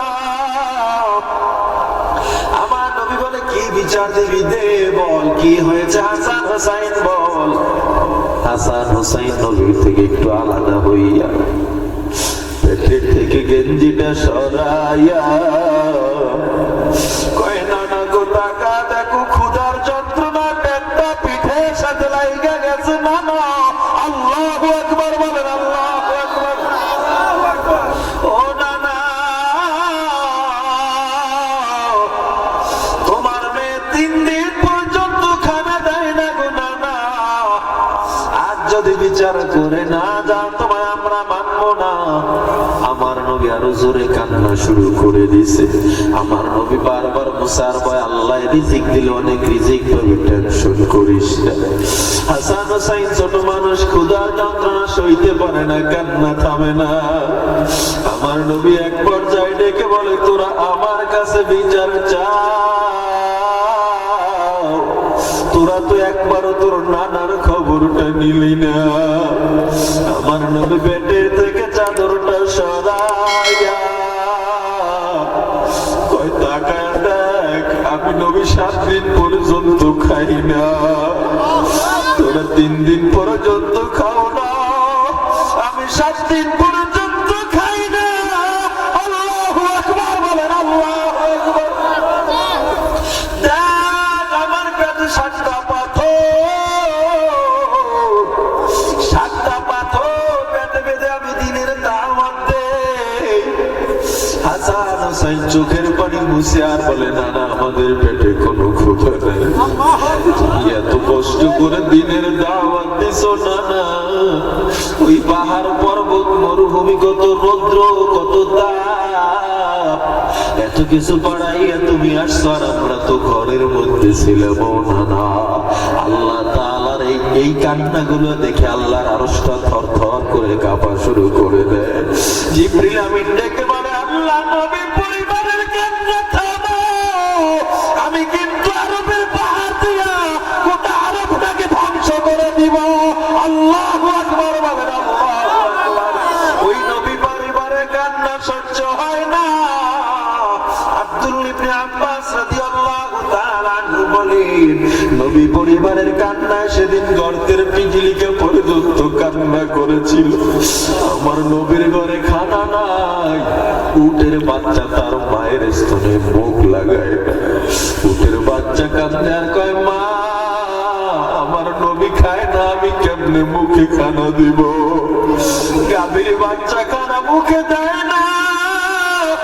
সিরাত ইবনে হিশামে উল্লেখ করা হয়, নবীর কান্নায় গর্তের পিপরিকা থেকে শুরু করে পাহাড় পর্যন্ত প্রত্যেকটা জিনিস কান্না করেছিল। আমরা সেই নবীর উম্মত, অথচ সেই নবীর কাঁদাইতে দ্বিধা করি না। আমার নবী বলে, কেউ যদি দাড়িতে আঘাত লাগায় সে যেন ধারালো ছুরি দিয়ে আমার কলিজাটা 2টা টুকরা করে ফেললো। 24 ঘন্টা কারো গুনাহ হয় না, ঘুমাইলে মানুষের গুনাহ বন্ধ হয়ে যায়। কোন মানুষের 24 ঘন্টা গুনাহ হয় না, তবে যারা দাড়ি কাটে ঘুমাইলেও গুনাহ হয়, সজাগ থাকলেও গুনাহ হয়। বান্দা কেন আমরা নবীর এত কষ্ট দিব, কেন গুনাহ করব? বান্দা তোমার মতো হাজারো র্যাব আর্মি পুলিশ ও সিডিসি এসপি কমিশনার ডক্টর ডাক্তার ব্যারিস্টার প্রফেসর ইঞ্জিনিয়ার উকিল লেখক সাহিত্যিক এদের মধ্যে দাড়িওয়ালা নামাজির অভাব নাই। তুমি আমি কেন পারবো না? যে যেই সেক্টরে থাকো না কেন, যদি নেক আমলটা করে যেতে পারো, গুনাহ যদি না করো, দুনিয়ায় সফল আখিরাতেও সফল। আমার নবীরে কাঁদাবো না, সুদ খাবো না, ঘুষ খাবো না, নামাজ ছাড়বো না, গুনাহ করবো না, দাড়ি কাটবো না। কে কে রাজি আছো? আজকে আল্লাহ দরবারে হাত দুইটা একটু দেখা দাও। নারায়ে তাকবীর, নারায়ে তাকবীর। সোজা করেন, সোজা করে। ও দয়ার আল্লাহ তাকা দেখো, আমরা গুনাহগার ওয়াদা করতেছি আর গুনাহ করবো না, নামাজ ছাড়বো না। আল্লাহ আমরা দাড়ি কাটবো না, তুমি আমাদের রাগ করে জাহান্নামে ফেলাইয়া দিও না আল্লাহ। আমরা আর গুনাহ করবো না আল্লাহ, ওয়াদা করতেছি, ওয়াদার উপরে অটল থাকার তৌফিক দাও, বলেন আমিন। আদর করিয়া মানুষ আল্লাহ বানাইয়া, কেমনে দিবা জাহান্নামে ফালাইয়া, আপন হাতে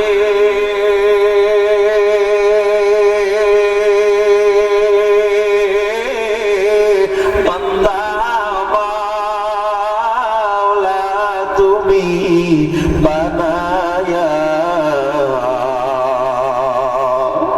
আপন হাতে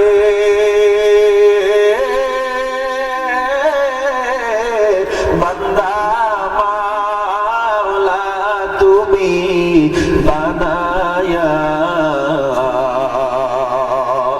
কেমনে দিবা জাহান্নামে ফালাইয়া, কেমনে দিবা জাহান্নামে ফালাইয়া।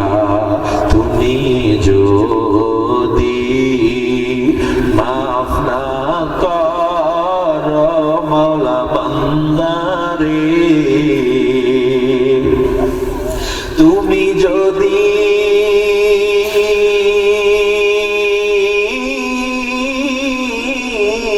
মাফ না করো মাওলা বান্দারে, বলো তো মার বান্দার কি উপায় হবে, বলো তো মার বান্দার কি উপায় হবে।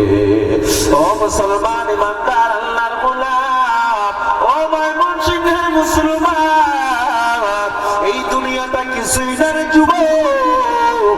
আজ তুমি মনে করতেছো কিছুদিন পর আমল শুরু করবা, কিছুদিন পর নামাজ শুরু করবা, একটু বুড়ো হয় আমলের চাকা তুমি ঘুরান দিবা। না না না, এখান থেকে বাড়ি যাবার কোনো গ্যারান্টি নাই, এখান থেকে উঠে দাঁড়ানোর কোনো গ্যারান্টি নাই। এই মাহফিল আজকে কত বছর হয়ে গেল তাকায়া দেখে, গত সিজনেও কত আল্লাহর বান্দারা ছিল, আজ তারা কবরের আসামি হয়ে গেছে। আবার সামনের বছর এখান থেকে কারা থাকবেন কোনো গ্যারান্টি নেই ভাই। অনুনয় বিনয় করো বলে যুবক, এমন কোন দিন নাই হুন্ডা তোরা করে যুবক মারা না যায়, এমন কোন দিন নাই বাস অ্যাক্সিডেন্টে যুবকের মরণ না হয়, হার্ট অ্যাটাকের মরণ, বাইক অ্যাক্সিডেন্টের মরণের অভাব নাই। কত চিন্তা, তুমি বড় হবা, টাকাওয়ালা গাড়িওয়ালা হয়ে যাইবা, কিন্তু ট্রাক এসে তোমার জীবনটাকে পিষে দিয়ে গেল পেজ ঢালাইয়ের উপরে। এই জন্য অনুনয় বিনয় করো বলে যুবক, ও বৃদ্ধ বাবা গো, আর গুনাহ করো না, নামাজ ছেড়ো না, আমার আল্লাহ নবীর কোন অনুগত্যের বাহিরে চলবা না। জীবনটাও সুন্দর, আখিরাতটাও সুন্দর হয়ে যাবে। চাকরির জন্য পাগলের মতো দৌড়াইতে থাকো, আল্লাহকে মেনে নাও, এরপরে চাকরির জন্য দৌড়াও, আমার আল্লাহ চাকরির অভাব দিবে না, ঠিক কিনা জোরে কও। রিজিকের তাড়না গ্রামীণ ব্যাংকে দৌড়াও, রিজিকের তাড়না ট্রাক ব্যাংকে সুদে টাকা নামাও। সুদের ৮০টা গুনার মধ্যে সব থেকে ছোট গুনাহ হলো মায়ের সাথে জিনার গুনাহ। ও নবীর উম্মতের দল, সুদ করতেছ, খাইতেছো, ঘুষ খাইতেছো, পরের জমি মেরে খাইতেছো, ওজনে কম দিতেছো, জেনে নাও আজকে তুমি যতই বাহাদুর হয়ে যাও, আল্লাহর আদালতে ধরা খাইতেই হবে, ঠিক কিনা জোরে কও। সুদের গুনাহ, সুদ খাইছো, ঘরে শান্তি থাকবে না, বিবি কর্তৃক শান্তি পাইবা না, সন্তান কর্তৃক শান্তি পাইবা না। হারাম খাও, সন্তান কোনোদিন ভালো ব্যবহার করবে না তোমার সাথে, যত ভালো সন্তান হয় তোমাকে বৃদ্ধাশ্রমে রাখবে বান্দা। কারণ সুদের গুনাহ মারাত্মক গুনাহ, ঘুষের গুনাহ মারাত্মক গুনাহ, এগুলো করবা না। নিজে চাকরি পাও না তো কি হয়েছে, নিজে একটা ভালো ভিআইপি ভাবে দোকান দিয়ে দাও, ৫ জন ১০ জন মিলে প্রয়োজনে দোকান দাও, নামাজের টাইমে দোকানটা বন্ধ করিয়া নামাজে চলে যাও, রোজার সময় রোজা রাখো, ফাহেসা কথা বলবা না, ২ নাম্বারি করবা না।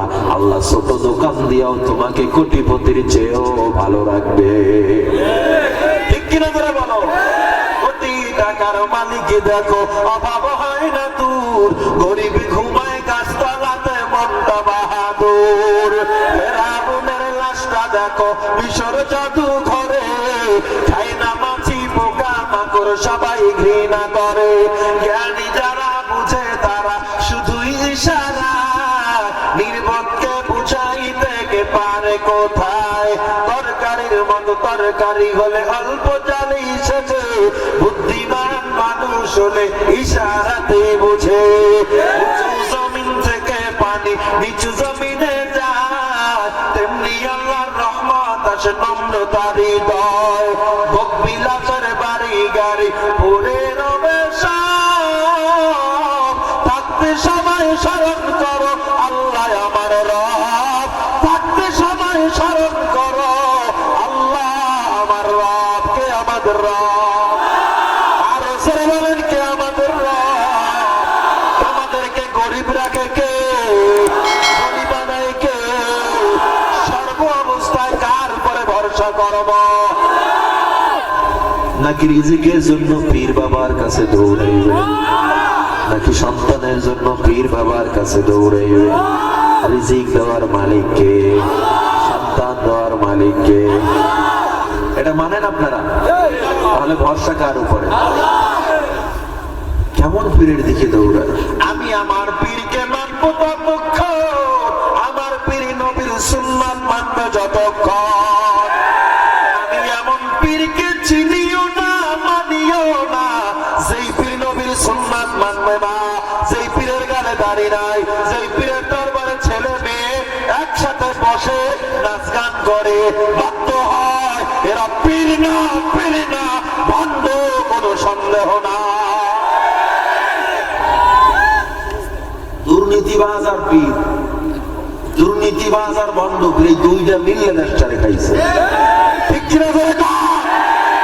পীর সিলেকশন করে, মানুষের ধর্মের দুর্বলতা পুঁজি করে নামধারী টুপিওয়ালা কিছু পীর ইসলামের সাইনবোর্ড লাগাইয়া মানুষের ইমানকে হরণ করে ফেলতেছে।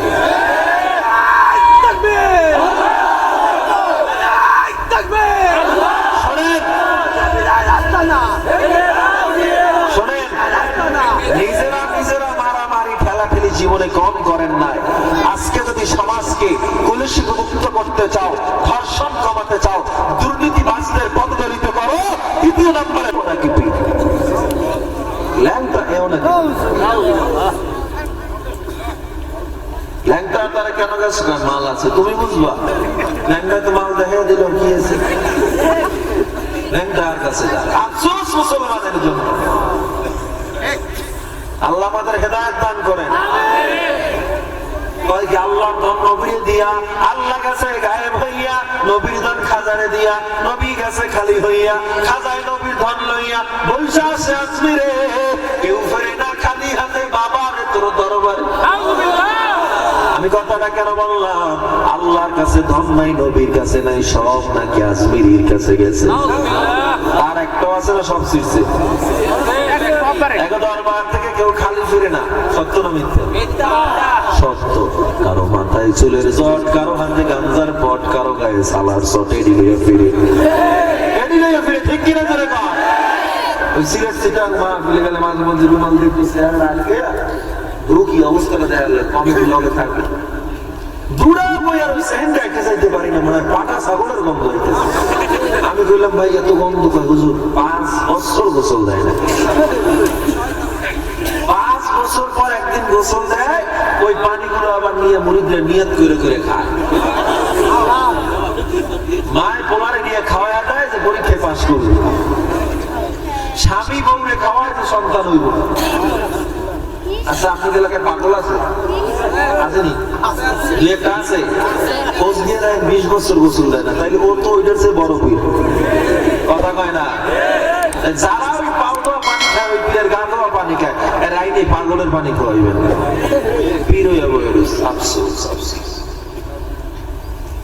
সমাজ আজকের এই মাহফিল উদ্দেশ্য কি? বন্ধ হেদায়েত। কি হেদায়েত? উদ্দেশ্য যদি তোবারক খাওয়ায় মাহফিল, এরা মাহফিল শুরু করে রাত 2টায়, শেষ করে 5টায় সকাল, এরপর খিচুড়ি। আর সব দেখবেন সামনে মানুষ বলেছে 8-10 জন, বাইরে বাইরে একটা সব করে যে তোবারক রেলো না, আর দৌড় দেয়। আছে না নাই? স্বামী বউরে কয়ে রাখছে, বালতি রেডি রাখো, খাবার রেডি রাখো, খবরদার। আর বালতি রেডি রাখো, অ্যালার্ম রেডি রাখো, 3টার সময় এলান হইবে তোবারকের, আমার উঠাই দিও। 3টার সময় বউ কইতেছে, যাও না, দিছে বালতি লইয়া তো এক দৌড়ে এসে ময়দানে খাড়া হইছে। সবাই এর দিকে তাকাইতেছে, কি রে তোরাও তোবারক খাবি? আমিও খাবো, আমার দিকে তোরা তাকাও কা। তুই খাবি, সমস্যা নেই, তুই লুঙ্গি কো। বুঝেন না গাই? তোবারক কথা সুন্নাত খাইতে থাকে বড় শেষ। বুঝেন? লুঙ্গি বিছনায় ফিরেছে। আছে না নাই? একজনে মেসওয়াকের শুনছে, অনেক বরকত ফজিলত মেসওয়াক, এত বড় একটা মেসওয়াক বানাইছে, যত বড় তত নেকি চিন্তা করে বানাইছে। নামাজে গেছে, মেসওয়াক টেসওয়াক করার মতো পকেটে রাখছে, এমনি বাইরে সিজদায় গেছে, আর একজনে সিজদায় যাইতেছে, উনি উঠতেছে, ওনার মেসওয়াকে পাইছে, ওনার লুঙ্গি মাথার উপরে উঠছে। সুন্নতের গুতায় ফরজ শেষ, সুন্নতের গুতায়। বুঝেন? এই হলো সমাজের অবস্থা। নবী নূর না মাটি এদিকে ফিটাফিটি করে, খবর নিয়ে দেখেন ফরজ পর্যন্ত করে না, ঠিক কিনা জোরে কন? নবী হাজের নাজির কিনে এদিকে ফিটাফিটি করে, নবী মাটির কিনা নূরের এগুলো ফিটাফিটি করে, একটা বছর পরে না যাইয়া ঘুমায় আর সমাজে চার দোকান গরম করে। এদের কাজই হলো এগুলো। কোন হাদিস সহি, কোনটা জয়ীফ, কোনটা মুরসাল মুনকাতি, কোন হাদিসের রাবি সহি রাবি, সেকা রাবি, গায়রে সেকা রাবি, উসুলগুলো জানার জন্য আপনি পারবেন নাকি একজন আলেম লাগবে? আপনারা যতই বুঝে আপনি বুঝবেন, সমস্যা হলো ওলামায়ে কেরাম সমাধান করবে। আপনি কি লেগে নিজেরা ফতোয়াবাজি করেন? এই ওরা এই মসজিদে আসতে দিবি না কে? ও নামাজের পর মোনাজাত ধরে না। অনেক জায়গায় খবর কানে কানে হুজুর মসজিদের ইমামের চাকরি গেছে কে নামাজের পরে মোনাজাত ধরে না। নামাজের পরে মোনাজাত ধরলে সওয়াব আছে, না ধরলে গুনাহ নাই। কাউকে আপনি বাধ্য করতে পারবেন না। মসজিদের ইমাম আর ইমামের চাকরি তো এখন 2-1 মিনিটের ব্যাপার, 2-1 মিনিটের ব্যাপার। মসজিদ কমিটির সভাপতি ঘুষখোর বেনামাজি, এই বেনামাজির বিরুদ্ধে, ঘুষের বিরুদ্ধে কথা বললেই ইমামের চাকরি শেষ, ঠিক কিনা জোরে কন? সারা বছর একদিন খবর থাকে না, মাঝে মধ্যে জুমায় আই সেখানে টাইমের দিকে যায়। ইমাম সাহেব কয় এরকম দেয় ইমাম সাহেব মাঝে কত খুতবা এখনো শেষ করে না কেন? যারা সহি হাদিস, যারা রইস হবে মাদ্রাসা মসজিদের, আল্লাহর ঘরে যারা নেতৃত্ব দিবেন, এদেরকে প্রত্যেককে আমলে সলে করতে হবে। বুঝেন? আমলে সলে বুঝেন? মাকরু কাজ পর্যন্ত যারা করেন এরাই আমলে সলে করে, মাকরু কাজ পর্যন্ত করেন। কেমন মাকরু কাজ? শোনেন, যেটা মাকরু কাজে গুনাহ হয় না, আল্লাহর কাছে অপছন্দনীয়, গুনাহ হয় না, কিন্তু অপছন্দনীয় হতে হতে একসময় গুনাহ হয়ে যায়, এই পর্যন্ত কাজ সে করতে পারবে না। অবস্থা সমাজের এমন হয়ে গেছে, মসজিদ কমিটি প্রত্যেকটা মানুষ নামাজি হতে হবে, এই রেওয়াজ চালু করে দেন। ইমাম সাহেবকে কোরআন ও হাদিস থেকে কথা বলতে বলেন, অথচ কোরআন হাদিসই সুদের কথা, কোরআন হাদিসই ঘুষের কথা, এগুলো বললেই কয় আপনি কোরআন দিয়ে বলেন না, আপনি কেন সুদের কথা বলছেন? কয় কি কয় না? সমাজ পরিষ্কার করতে চান, দুর্নীতি পরিষ্কার করতে চান, এগুলো আগে ঠিক করেন, মসজিদ ঠিক করেন, দেখবেন ইনশাআল্লাহ নামাজের ঘর ঠিক তো আপনার ঈমান ঠিক, ঠিক কিনা বলে বলে কোন দ্বন্দ্ব রাখা যাবে? শেষ ভালো যা আপনার একেবারে 2.5 ঘন্টা বসে রইলে আলোচনা শুনলেন, আর 5 মিনিট বসা যাবে? কথা কয় না, যাইবো? এই যে বসবেন আখিরি মনোযোগ দিকে উঠতে পারবেন না ইনশাআল্লাহ।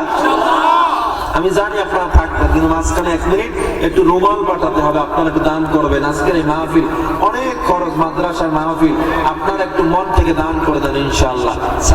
ছাত্ররা স্বেচ্ছাসেবকরা নেমে যান, সবাই দান করবেন ইনশাআল্লাহ।